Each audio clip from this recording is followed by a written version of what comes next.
आप सभी तक मेरी आवाज पहुंच रही है?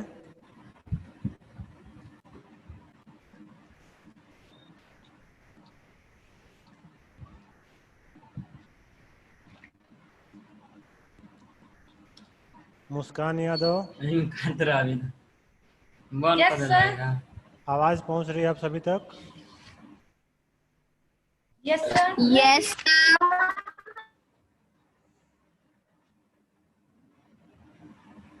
आज का शिक्षण कार्य शुरू किया जाए। Yes sir. चलिए, आज दिनांक 13 अगस्त सन 2020, कक्षा 8 की हिंदी पाठ्य पुस्तक बसंत का 12वां अध्याय, जिसका नाम है सुदामा चरित और जिसके रचयिता हैं नरोत्तम दास। अध्याय शुरू करें उससे पहले भक्ति साहित्य के कुछ रचनाओं के बारे में आपको बताता चलूं। हिंदी साहित्य 4 भागों में बटा हुआ है: आदिकाल, भक्तिकाल, रीतिकाल और आधुनिक काल। भक्तिकाल 2 भागों में बटा हुआ है, एक ज्ञानाश्रयी शाखा और एक प्रेमाश्रयी। प्रेमाश्रयी शाखा 2 भागों में बटी हुई है, एक राम भक्ति शाखा, एक कृष्ण भक्ति शाखा। इसी कृष्ण भक्ति शाखा के एक कवि जिनका नाम है नरोत्तम दास, जिन्होंने कृष्ण और सुदामा की मित्रता को लेकर यह रचना की है। आप लोग अपने अपने आप को म्यूट करिए, खुद को म्यूट करिए आप लोग। निहारिका द्विवेदी,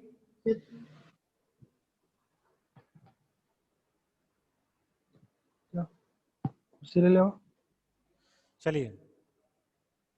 तो बचपन में आप लोगों ने कृष्ण सुदामा की मित्रता के बारे में अनेकों किस्से पढ़े होंगे, धारावाहिकों में देखे होंगे, कहानियों में पढ़ा भी होगा और सुना भी होगा।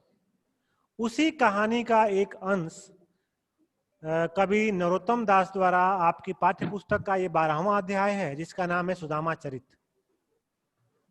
एक कहानी में बताता हूं जो कि इस पाठ के माध्यम से आपको बताया जाएगा। इसका मैं संक्षिप्त सारांश सुना दे रहा हूं आपको। जब सुदामा भगवान श्री कृष्ण के दरबार में जाना चाहते हैं तो उनकी हालत इतनी दयनीय थी कि जो द्वारपाल थे उनको जाने से मना कर देते हैं। लेकिन बार बार आग्रह करने पर द्वारपाल श्री कृष्ण तक उनका संदेश पहुंचाता है और संदेश पहुंचाते समय जब उनका नाम लेता है, भगवान श्री कृष्ण पूछते हैं कि कौन है, क्या कैसा दिखता है, क्या नाम है। तो जब उनका द्वारपाल उनसे नाम बताता है तब भगवान नाम सुनते ही नंगे पांव दौड़ पड़ते हैं और जब वो सुदामा से मिलते हैं, उसको अपने घर ले जाते हैं। उसका पैर धोने के लिए भगवान को गागर में रखे जल को हाथ लगाने की आवश्यकता नहीं पड़ती है, अपने नेत्रों के आंसू से ही सुदामा के पैरों को धो देते हैं। और इसी तथ्यों को कवि नरोत्तम दास ने वॉइस क्लियर नहीं आ रहा है, माला में पिरोया है। तो आइए हम लोग आज का ये अध्याय पढ़ते हैं। सर, ये voice is not clear. Yes sir. अब आवाज साफ आ रही है? Voice is not clear. अब साफ आ रही है?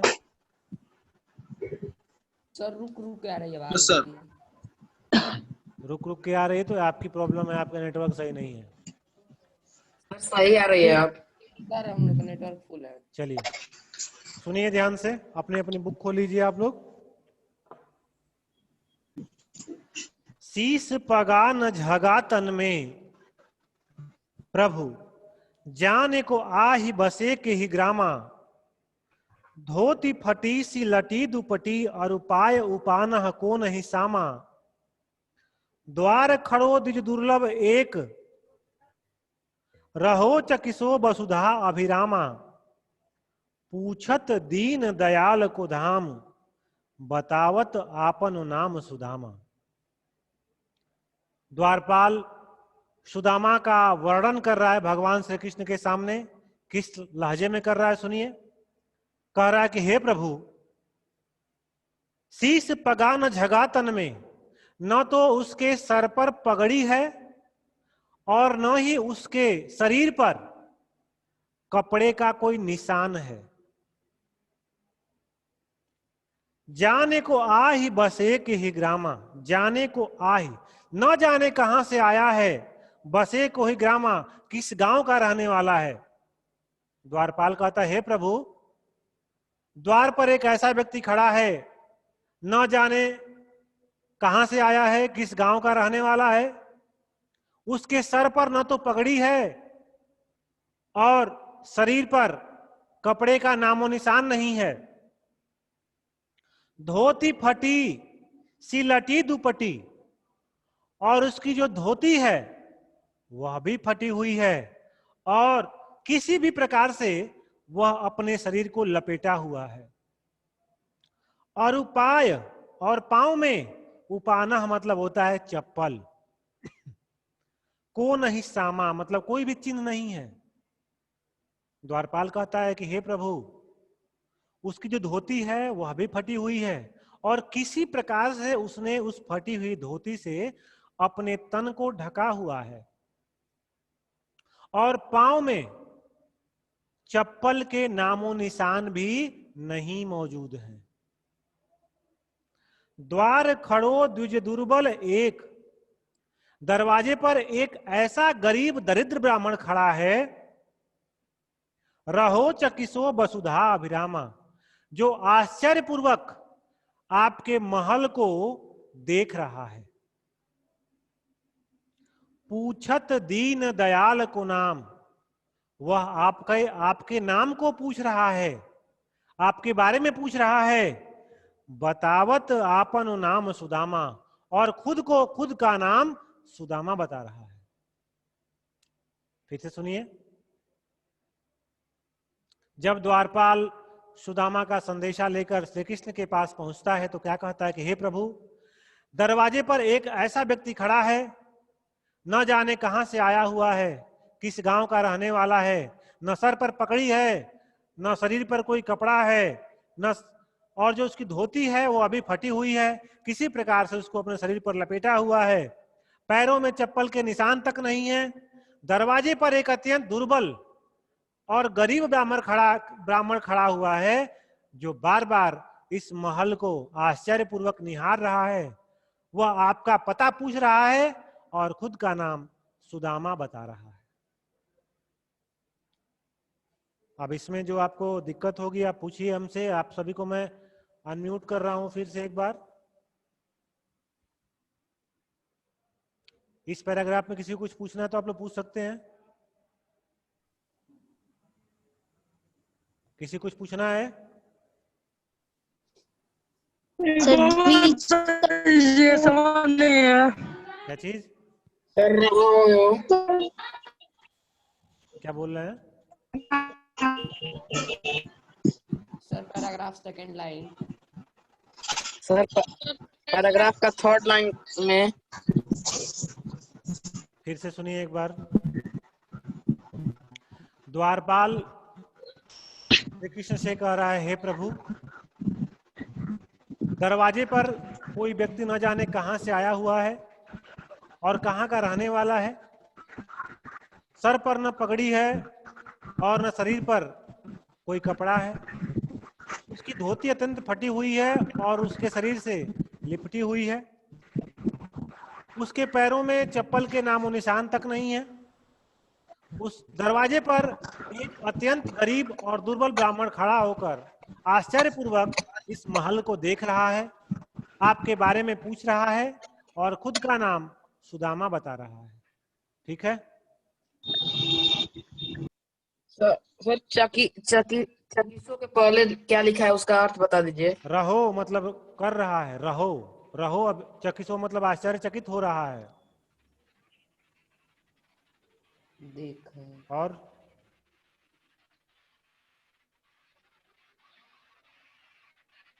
और कुछ पूछना है? दुपति। दुपट्टी मतलब दुपट्टा होता है, दुपट्टे की भांति लपटी हुई है उसकी धोती। और सर द्विज का मतलब? द्विज मतलब ब्राह्मण होता है। सर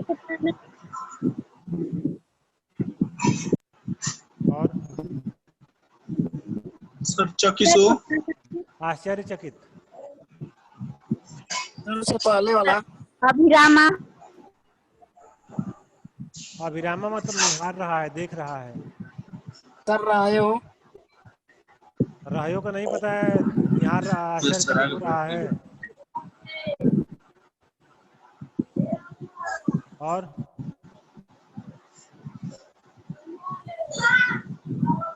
और कुछ पूछना है किसी को?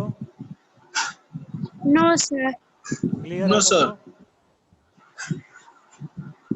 फुलकानी मीन्स क्या होता है? Yes sir. किसका मीन्स? फुलकानी। पूर्ण खनी।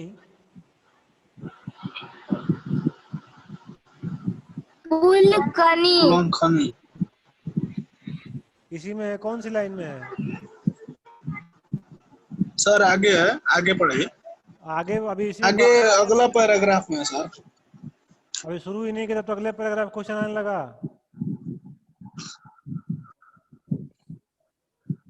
सर झंगा में। क्या? सर पैरे में। धागा मतलब धागा को झगा कहा गया, धागा से ही कपड़ा बनता है ना। यस सर, आगे पढ़ाइए। चलिए आगे यस देखिए, सर। आगे देखिए। मीन्स क्या? फुलकानी।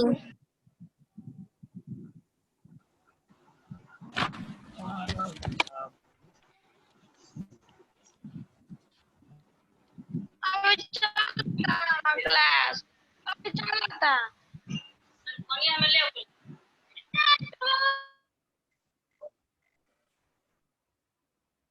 चलिए आगे देखिए।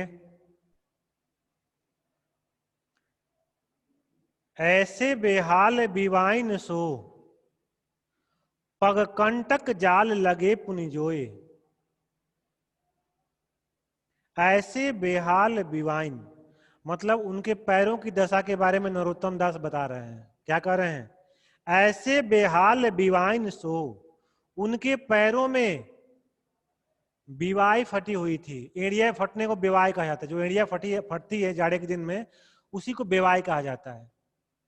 मतलब उनकी एड़ियों में बिवाई फटी हुई थी। पग कंटक जाल लगे पुनिजोए, और पैरों में इतने कांटे चुभे हुए थे जैसे कांटों का जाल बुना गया हो। हाय महादुख पायो सखा तुम, श्री कृष्ण कह रहे हैं कि हे मित्र, तुम्हारे ऊपर दुखों का पहाड़ टूट पड़ा। तुम आए इते न किते दिन खोए, तुम इतने दिन हमारे यहां क्यों नहीं आए? इतने दिन तुम कहां थे? देख सुदामा की दीन दशा, सुदामा की मतलब गरीब गरीब दशा को देखकर करुणा करके करुणानिधि रोए। करुणानिधि श्री कृष्ण को कहा गया। करुणा मतलब दया करके।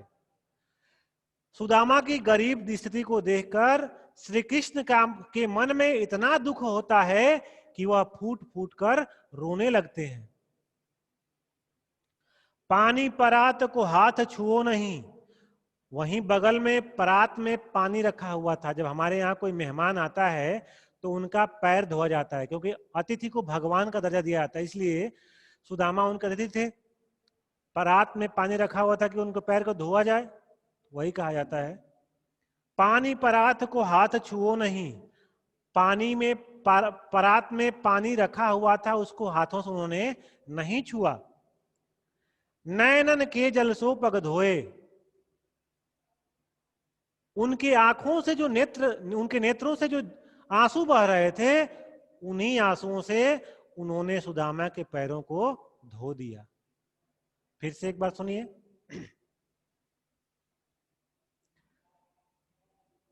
श्री कृष्ण जब सुदामा के पैरों को धोने के लिए बैठते हैं तो वो क्या देखते हैं कि सुदामा के सुदामा के पैर विवाह से भरे हुए हैं, उसमें इतने कांटे चुभे हुए हैं जैसे लग रहा है कांटों का जाल बुना गया है। तब श्री कृष्ण कहते हैं, हे मित्र, तुम्हारे ऊपर दुखों का पहाड़ टूट पड़ा है, तुम अब तक कहां थे, मेरे पास अब तक क्यों नहीं आए। वह सुदामा की गरीब और दुखपूर्ण अवस्था को देखकर फूट फूट कर रोने लगते हैं, और वो इतना रोते हैं कि उनके पास ही परात में पैर धोने के लिए जल रखा होता है, उसको हाथ नहीं लगाते हैं, और श्री कृष्ण के नेत्रों से जो आंसू गिरते हैं उन्हीं नेत्रों के आंसुओं से सुदामा का पैर धुल जाता है। यह दूसरा था। आपको जो इसमें से पूछना है आप इसमें से पूछ सकते हैं। चलिए, किसी कुछ पूछना है? सर पुनी का मतलब सर डिवाइन। बेवाय जो एड़िया फटती है ना उसी को बेवाय कहा जाता है। पुनी मतलब बार पुनी का मतलब बार बार, पुनी जो है मतलब बार बार चुभे हुए थे की जगह पे कांटा। कौन? इतने दिन किते मतलब कहाँ थे? 2 नंबर लागेला, हमका 1 नंबर लागेला ना, नाचे नहीं, बहुत नाचे नहीं, और नंबर भाग गेला। तरकारी क्या है? सर करुणा निधि मतलब जो करुणा के सागर है, निधि मतलब होता है सागर, समुद्र, और करुणा मैं तो मतलब भाग दया, गया। दया के सागर हैं, वो भी रोने लगे। Thank you sir. और तरकारी क्या है? करके मतलब दया करके, उनको इतना दुख हुआ कि वो रोने लगे, यही बोल रहे। और सुना है? सर कंटक। ईटे मतलब ईटे। इतने दिन। सर कंकट। कंटक मतलब कांटा।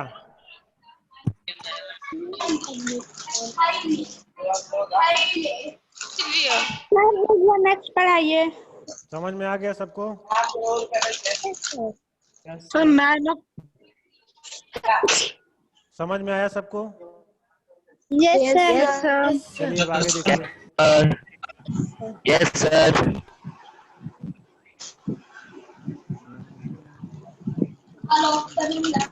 चलिए आगे देखिए तीसरा। कछु भाभी हमको दियो, सो तुम काहे न देत। हमारे समाज में यह परंपरा है कि जब कोई व्यक्ति किसी दूसरे के घर जाता है मेहमान बनकर, तो भेंट स्वरूप कुछ न कुछ अवश्य ले जाता है। जैसे अब लोग मिठाई ले जाते हैं, तो पहले तो मिठाइयाँ होती नहीं थी, तो चावल हो गया, कोई खाद्य पदार्थ हो गया, कोई फसल हो गई, ऐसी चीजों को लोग ले जाते थे, मतलब भेंट करते थे वहां पर। तो जब श्री कृष्ण के यहाँ सुदामा पहुंचते हैं तो श्री कृष्ण के मन में भी इच्छा होती है कि अरे भैया कुछ लाए तो होगे तुम, कुछ भाभी दी होंगी, लाओ हमको दो। इसी संदर्भ में ये बात की जा रही है नरोत्तम दास द्वारा श्री कृष्ण और सुदामा के बीच में। कछु भाभी हमको दियो। श्री कृष्ण सुदामा से कह रहे हैं, हे मित्र, भाभी ने मेरे लिए कुछ भेजा है, सो तुम काहे न देत, तो मुझे वो सामान क्यों नहीं दे रहे हो। श्री कृष्ण कह रहे हैं कि भाभी ने मेरे लिए जो भेंट भेजा है, जो उपहार भेजा है, वह तुम मुझे क्यों नहीं दे रहे हो। चापी मतलब दबाकर, पोटरी मतलब गठरी, कांख में। यह अपने कांख मतलब बगल, इसी को कांख कहते हैं। अपने बगल में यह कैसी पोटरी छुपा रहे हो, रहे कहो के ही हेतु, इसको किस लिए रखे हो। श्री कृष्ण क्या देखते हैं कि सुदामा अपने कांख में बगल में एक गठरी छुपा रहे हैं। यह देखकर श्री कृष्ण सुदामा से पूछते हैं, हे मित्र, आते समय भाभी ने मेरे लिए कुछ दिया होगा ना, लाओ दो। तब सुदामा उसको अपने कांख में छुपाने लगते हैं। श्री कृष्ण कहते हैं यह किस लिए लाए हो? मेरे लिए ही तो लाए हो, लाओ मुझे दे दो। अगला देखिए चौथा जो संदर्भ है वो एक कहानी है। गुरु संदीपनी के आश्रम में कृष्ण और सुदामा का पठन पाठन हुआ था और दोनों उसी समय से अखंड मित्र बन गए थे।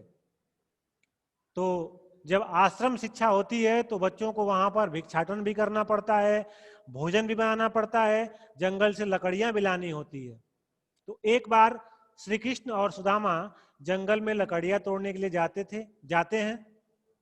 तो गुरु की जो पत्नी थी वो उनको भुने हुए चने देती हैं और कहती हैं कि ले जाओ, तुम लोगों को आने में देर हो जाएगी, भूख लगेगी, इस चने को खाकर अपनी भूख मिटा लेना। दोनों जंगल में लकड़ियां तोड़ने चले जाते हैं और श्री कृष्ण पेड़ पर चढ़ जाते हैं लकड़ी तोड़ने के लिए और नीचे सुदामा रह जाते हैं। तभी जोर से बारिश होने लगती है और सुदामा को अत्यंत भूख लगी होती है। सुदामा सोचते हैं कि इस चने में से कुछ क्यों ना मैं पहले खा लूं और बाद में जो होगा उसमें से आधा आधा कर लिया जाएगा। तो श्री कृष्ण तो भगवान के रूप थे, उनको सब पता है।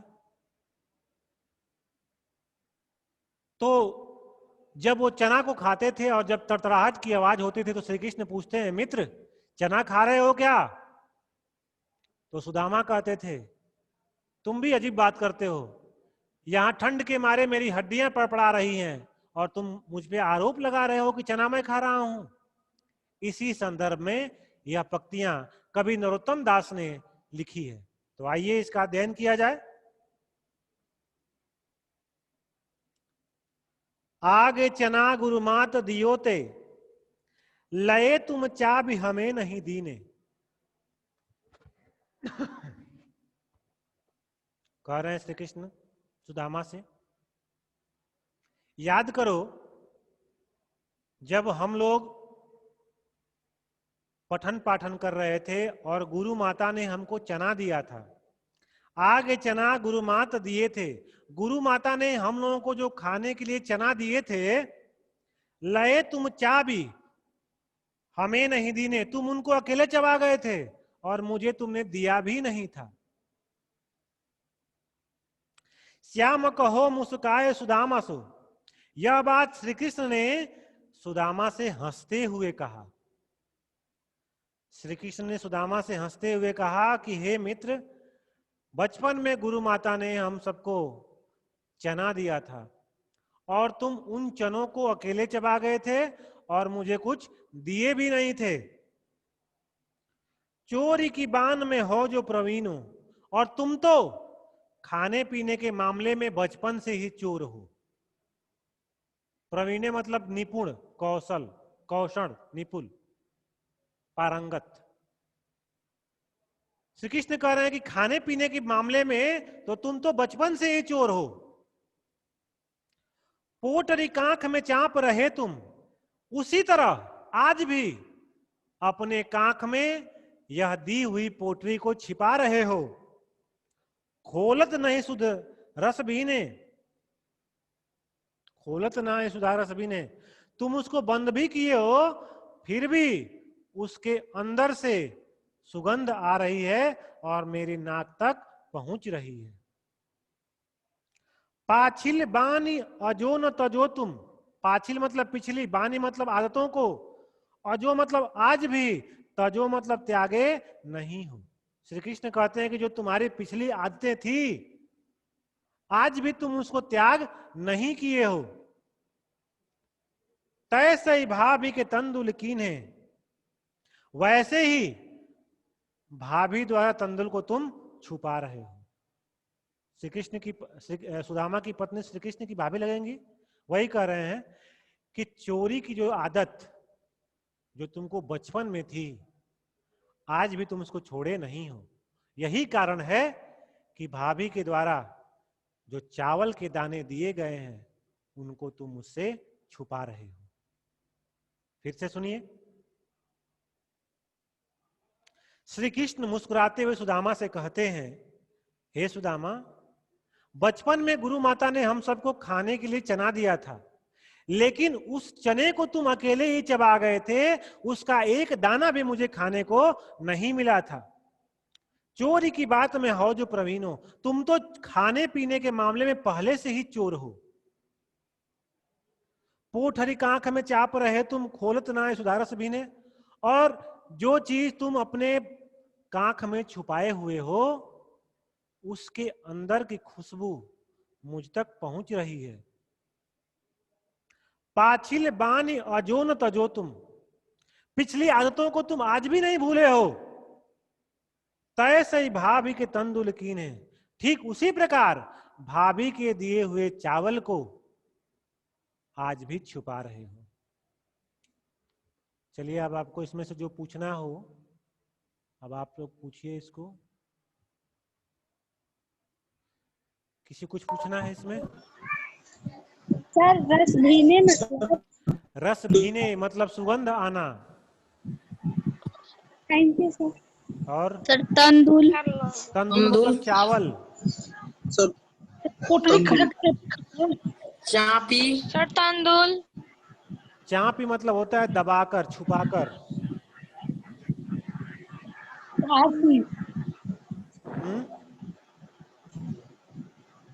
और कुछ? और जो प्रवीण है, प्रवीणे, निपुण, पारंगत।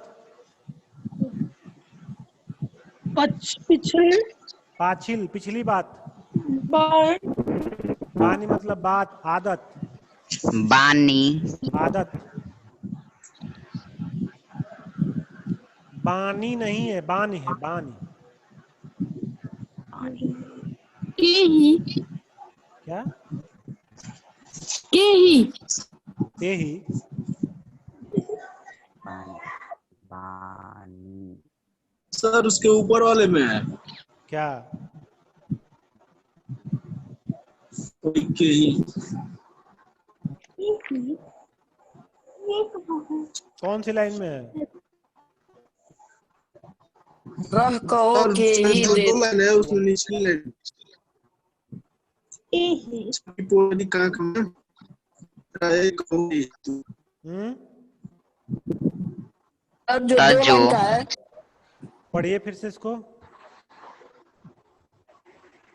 आपकी चापी पोटरी कांख पोटरी में कांख रहे में कहो के ही रहे हेतु। कहो के हेतु। एक आदमी कोई पढ़े।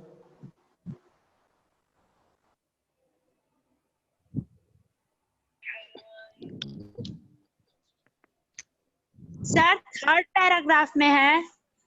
थर्ड में? Yes sir. आप लोगों के पास दिमाग नाम कोई चीज है कि नहीं? जो पैराग्राफ पढ़ा उसमें से क्यों नहीं पूछ रहे हैं आप लोग?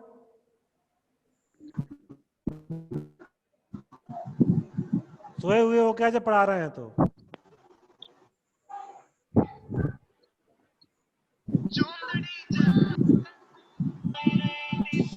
अभिषेक गिरी, गाना बाद में बजा लेना, वरना रिमूव कर देंगे ग्रुप से अभी हम।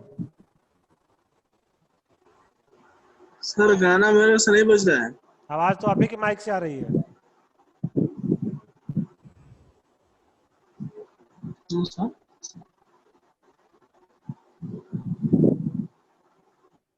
फिर से सुनिए इसको।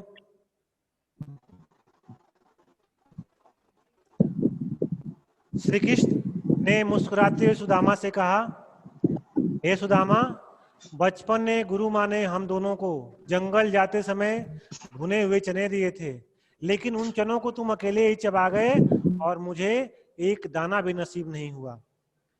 तुम तो चोरी करने में पहले से ही निपुण हो। अपनी कांख में यह क्या दबा रहे हो जिसकी सुगंध मेरी नाक तक पहुंच रही है? तुम्हारी पिछली आदत आज भी नहीं गई है और इसीलिए भाभी के दिए हुए चावल तुम मुझसे चुरा रहे हो। तो आज के लिए इतना ही, और कल आगे के जो 3 पैराग्राफ हो पढ़ाए जाएंगे, तो इसको आप लोग रिपीट करिए।